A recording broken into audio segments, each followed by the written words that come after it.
A'udzubillahi minasyaitonirrajim. Bismillahirrahmanirrahim. Assalamualaikum warahmatullahi wabarakatuh. Kembali lagi bersama Mang Sukir, yang tentunya akan menemani teman-teman semua dengan sebuah kisah-kisah horor dan mistis. Dan untuk cerita kali ini masih melanjutkan cerita yang sebelumnya, yang berjudul Sulastri, gadis yang dibakar hidup-hidup. Cerita ini ditulis oleh Yusni. Dan bagi teman-teman yang ingin membacanya secara langsung, teman-teman bisa langsung cek link yang saya sudah siapkan, ada di deskripsi. Dan tak usah berlama-lama, mari kita ke ceritanya. Selamat mendengarkan.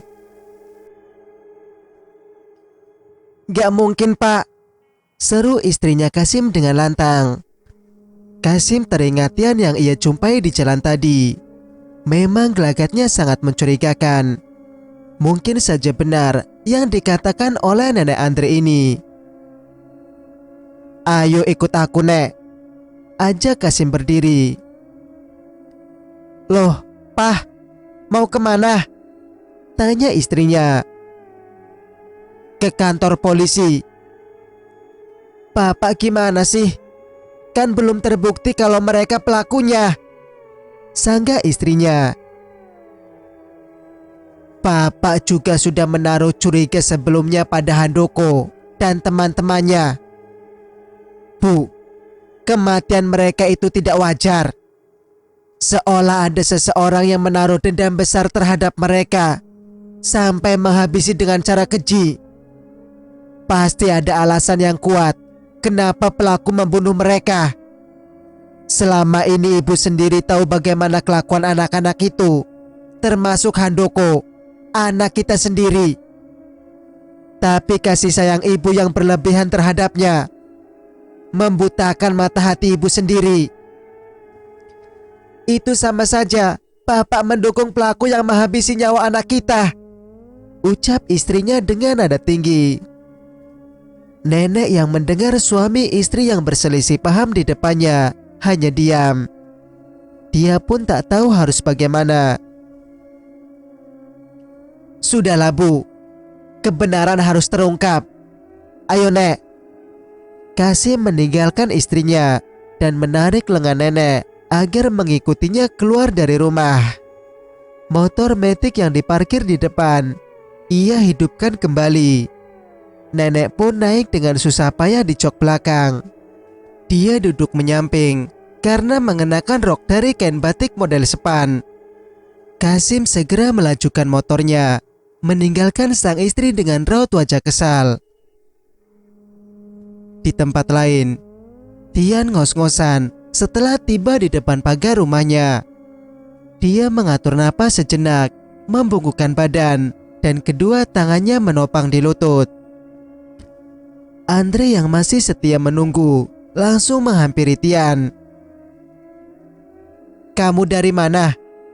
Tanya Andre mengernyit. Tian menegakkan badan. Dia menyeka bulir keringat di dahi. Aku dari rumah seorang dukun, jawabnya dengan napas tersengal.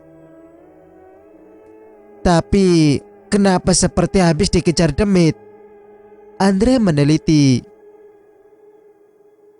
Gawat, Andre, sebaiknya kita kabur saja. Entah pergi kemana sejauh mungkin.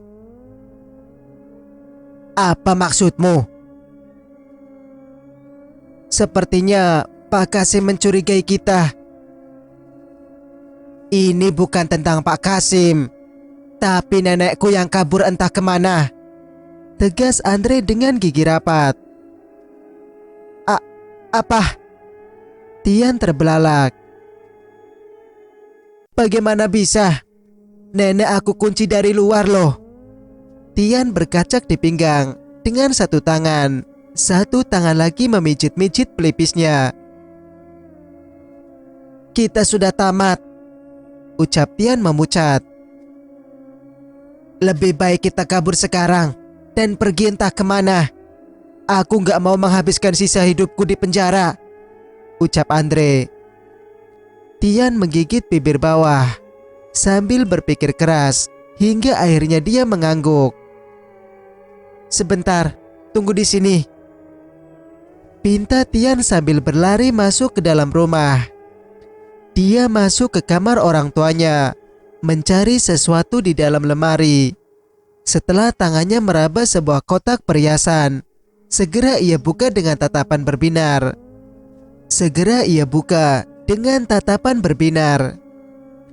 Perhiasan milik ibunya diambil. Tak lupa beberapa ikat uang simpanan yang tersimpan rapi di laci lemari. Tian hanya menyisakan sedikit di sana. Kemudian dia mengambil tas ranselnya dari dalam kamar. Kembali ia temui Andre yang masih menunggu di luar. "Ayo," ajak Tian. "Kita kemana?" "Meninggalkan kota ini sejauh mungkin," Andre manut. Apapun yang dilakukan Tian adalah untuk keselamatannya juga. Mereka menunggu bus di persimpangan jalan raya. Setelah mendapatkan tumpangan, mereka bergegas naik. Meski berdebar, tapi ada sedikit perasaan lega karena semakin jauh dari kota mereka tinggal. Hari semakin gelap. Perlahan satu persatu penumpang turun ke tempat tujuan mereka. Bus mulai memasuki kawasan pinggir hutan. Udara dingin mulai menusuk tulang. Tak ada penerangan di jalan mereka lalui, mengandalkan sorot lampu dari bus saja. Semua senyap. Sopir di depan fokus mengendarai. Andre menggeliat setelah terlelap sejenak. Ia terbangun karena tangannya yang masih diperban itu tersenggol tak sengaja oleh si Tian. Andre langsung membulatkan matanya dengan sempurna. Dia melihat keheningan dan mencekam di dalam bus. Bulu kuduknya juga meremang. Lantas ia menoleh ke belakang. Tidak ada penumpang sama sekali, kecuali mereka berdua saja. "Tian, bangun!" seru Andre, memukul pundak Tian. "Tian, bangun!" seru Andre, memukul pundak Tian. Bukannya bangun, Tian malah membelakanginya. "Tian, bangun!" pekik Andre di telinga Tian. Sontak Tian terloncat kaget, sampai mengepal tangannya dan meniupkan ke telinga. "Apa?" bentak Tian. "Lihat," ucap Andre lurus ke depan. Mata Tian mengedar depan dan belakang. Tak ada siapapun selain mereka di sana. Andre dan Tian diam tak berkutik setelah tatapan keduanya menatap ke satu arah.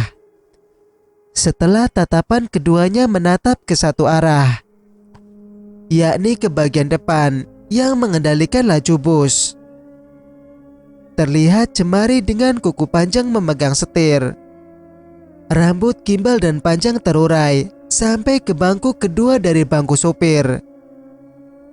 Bus mendadak berhenti. "Kita sudah sampai," ucap orang misterius di depan. Andre dan Tian melirik ke kaca bus di sebelah mereka. Pandangan yang luar biasa menakutkan. Mereka berada di hutan dengan pohon-pohon besar di sana. "Sekarang turun dan bayar semuanya," tegas sosok misterius yang belum menampakkan wujudnya. Mendengar suaranya yang serak dan bernada berat itu membuat Andre dan Tian menggigil ketakutan. Pak suara patah tulang. Sosok tersebut memutar kepalanya 180 derajat, memperlihatkan kepada mereka seperti apa rupanya. "Wah!" Andre dan Tian memekik keras. Sementara di tempat lain, Husna kembali ke kosan dalam keadaan kacau setelah bergelut dengan hati dan pikirannya. Saat sepasang kaki itu berhenti di depan pintu kamar, Terdengar alunan merdu ayat suci Al-Quran dilantunkan Warsih. Hati Husna seperti tercabik. Teringat akan dosa syiriknya, mendukung perbuatan Ki Jarod. Bukankah termasuk dosa besar? Jam sudah menunjukkan pukul 7 malam. Ia telah melewati sholat maghribnya 3 hari ini. Bukan karena ada halangan, tetapi karena hatinya seperti mengikat pada persetujuan atas apa yang dilakukan Ki Jarod untuk membalas dendam Lastri. Shadaqallahul azim. Di tengah kemelut yang dirasakan atas kehilangan anak tersayang, Warsi masih mengingat siapa Robnya. Sedangkan Husna, entahlah. Husna melumat bibirnya, menahan air mata yang menyeruak keluar. Nyatanya ia tak mampu. Gegas ia seka bulir bening itu. Ia menarik napas dalam-dalam dan memutar gagang pintu. Husna, kamu sudah pulang? Sapa Warsi dengan wajah sembab. Wanita itu baru saja mengadu, memohon pada sang Rob. Mukena putih berenda yang masih melekat di badannya ia buka. Husna mendekat, lalu berlutut. Bi, aku minta maaf karena tidak bisa menjaga Lastri. Tolong maafkan aku, Bi. Husna tergugu. Kedua telapak tangannya terkatup di atas dada, memohon maaf dari Warsi. Warsi pun sejujurnya bingung harus berbuat apa. Kecewa tentu saja, tapi tak adil juga bila menyalahkan kehilangan Lastri pada Husna saja. Ia paham betul kalau Lastri bukanlah anak-anak lagi yang harus selalu dijaga oleh orang lain. Tapi hatinya begitu perih karena nuraninya sebagai seorang ibu mengatakan telah terjadi sesuatu pada Lastri. Andai Lastri tiada, di mana jasadnya? Kalau ia pergi, lalu kemana? Mereka tak punya kerabat di kota. Tidak mungkin Lastri kabur dengan lelaki seperti apa yang diduga oleh orang kampung. Hal itu yang sangat ia takutkan, dikarenakan kebanyakan gadis-gadis di kampung mereka, bila sudah tiba di kota, mereka mencari pria-pria kaya raya. Tak peduli jika pria hidung belang yang hanya memanfaatkan kepolosan mereka. Terpenting uang mengalahkan segalanya. Keinginan mengubah hidup agar terlihat wah. Alasan Warsi mengizinkan Lastri ke kota adalah Husna.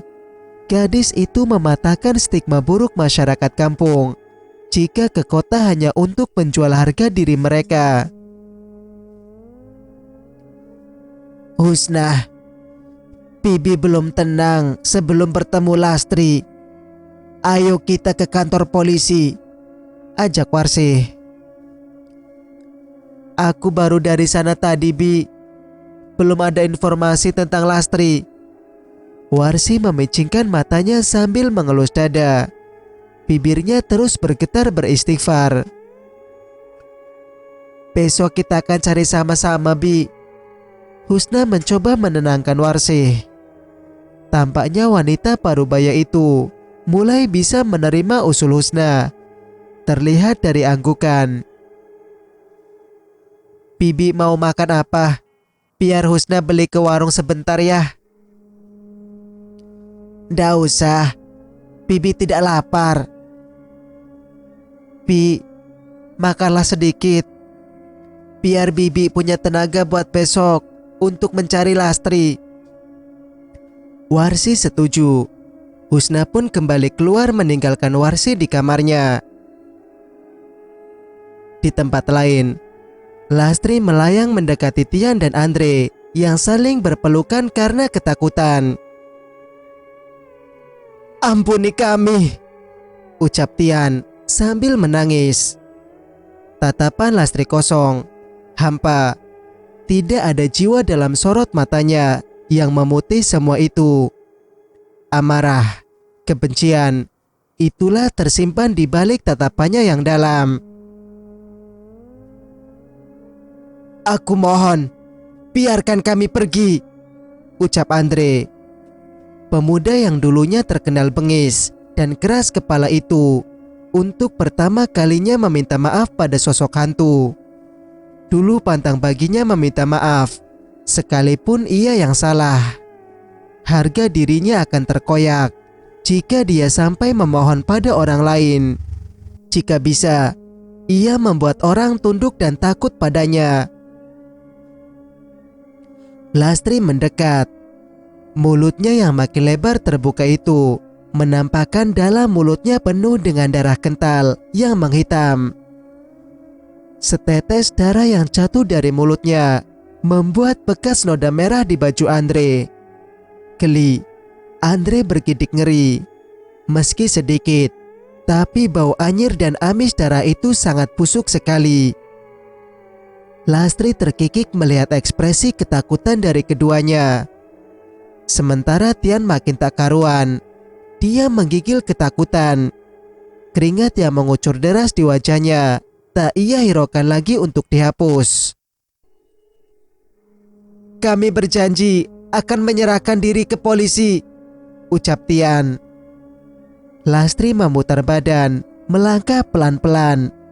Jalannya terseok-seok, meninggalkan bangku yang diduduki Andre dan Tian. Keduanya menarik napas dalam-dalam. Berpikir Lastri pergi karena sudah memaafkan mereka. Lastri terkekeh beberapa saat, lalu terdiam. Langkahnya terhenti sejenak. Lalu memutar kepalanya ke belakang dengan posisi tubuh masih ke depan. Ia menyeringai menatap tajam pada Andre yang terbelalak. Tak menyangka jika Lastri akan kembali lagi. Leher Lastri patah. Suara retakan tulang itu terdengar ngilu.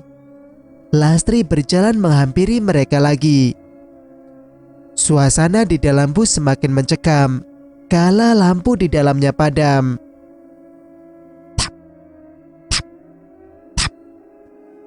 Seiring Lastri menapak maju, lampu di atas atap kabin mati bergilir. Andre dan Tian melirik kiri kanan dengan perasaan was-was. Gaun putih panjang dan lusuh dipenuhi bekas darah itu menyapu debu-debu yang ada di lantai bawah hingga berhenti tepat di hadapan Andre dan Tian. Tangan Lastri mengulur panjang, meraih lengan Andre yang diperban. Pemuda itu meringis saat Lastri mencengkram erat lengannya, kemudian diputar sekuat mungkin sampai terlihat guratan kesakitan di wajah Andre. Andre melolong kesakitan. Tian melihat itu, tak ingin menjadi mangsa berikutnya. Kebetulan posisinya ada di pinggir dekat jendela. Ia melompat dari bangku yang mereka dua duduki ke bangku depan. Ia tinggalkan Andre menahan kesakitannya. Lastri mematahkan lengan Andre, bahkan menyentak dengan kuat agar tulang hasta berpisah dengan tulang lengan atas.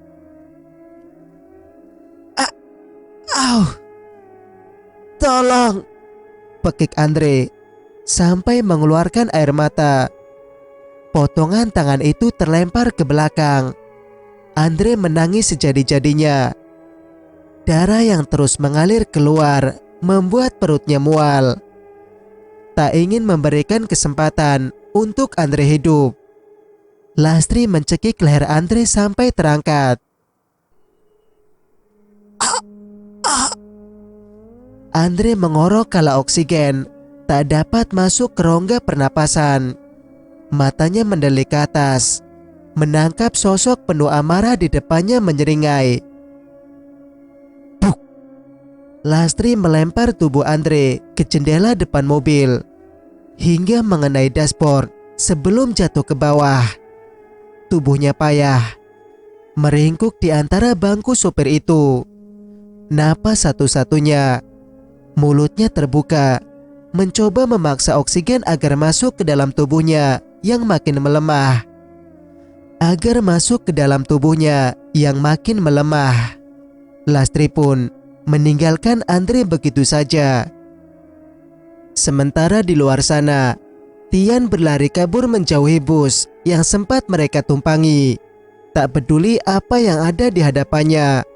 Lolongan anjing, pohon-pohon besar nan rimbun, tak ayal kakinya tersandung salah satu akar dari pohon yang ia lewati. Ia bangkit, menyeret kaki sebelahnya yang sakit. Menembus kegelapan malam di tengah hutan. Tak ia pikirkan bagaimana bisa sampai ke sana. Pelariannya hanya sia-sia. Jalan yang ia lalui tak berubah sedikit pun. Tidak membawanya keluar, meski keringat sudah membasahi seluruh badan. Tapi ia yakin betul, sudah jauh dari bus yang ia tumpangi tadi. Sedikit pun tak terlintas di pikirannya, bagaimana nasib Andre kini. Terpenting sekarang, ia harus menyelamatkan diri sendiri. Srek, srek. Tiba-tiba terdengar suara dedaunan kering dipijak. Ia memutar badan, matanya berkeliling penuh awas. Jakun pemuda berusia 25 tahun itu naik turun karena menekuk saliva. Raut wajahnya sangat cemas. "Siapa di sana?" serunya. Bunyi tersebut menghilang. Darah Tian berdesir hebat. Matanya melirik kiri kanan, merasa ada seseorang yang mengawasinya. "Siapa?" teriaknya. Srek. Suara itu sangat dekat. Tian mengerjap. Wajahnya gemetar, mencoba menoleh ke belakang. "Wah!" Lastri tersenyum selebar mungkin. Dalam kondisi mulutnya terkoyak mencapai kedua telinga. Langit-langit mulut tampak menghitam dengan jelas. Tian mundur beberapa langkah. Tak sadar punggungnya menubruk batang pohon di belakangnya. "Aku minta maaf," ucap Tian.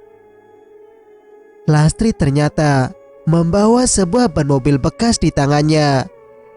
Dia melempar ke Tian dengan tepat, lolos melingkar di tubuh Tian, membuat ruang gerak Tian terhambat. Terperangah. Begitulah ekspresi Tian. Tubuhnya dingin dan kaku.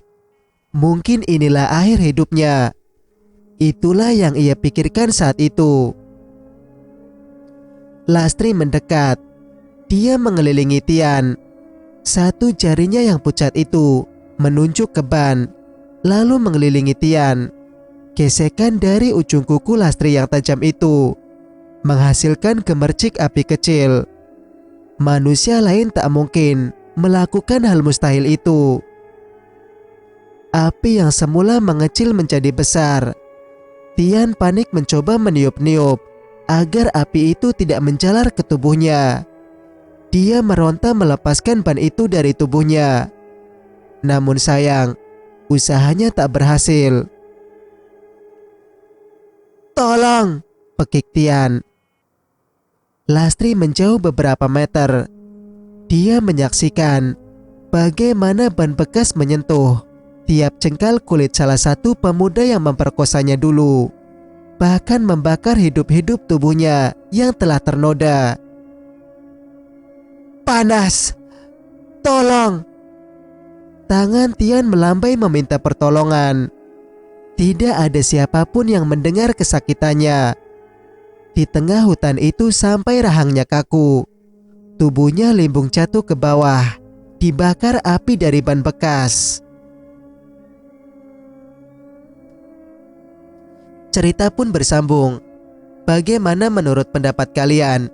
Jika kalian suka dengan ceritanya, jangan lupa untuk like, komen, dan subscribe channel ini agar bisa mendengarkan cerita-cerita berikutnya. Wassalamualaikum warahmatullahi wabarakatuh.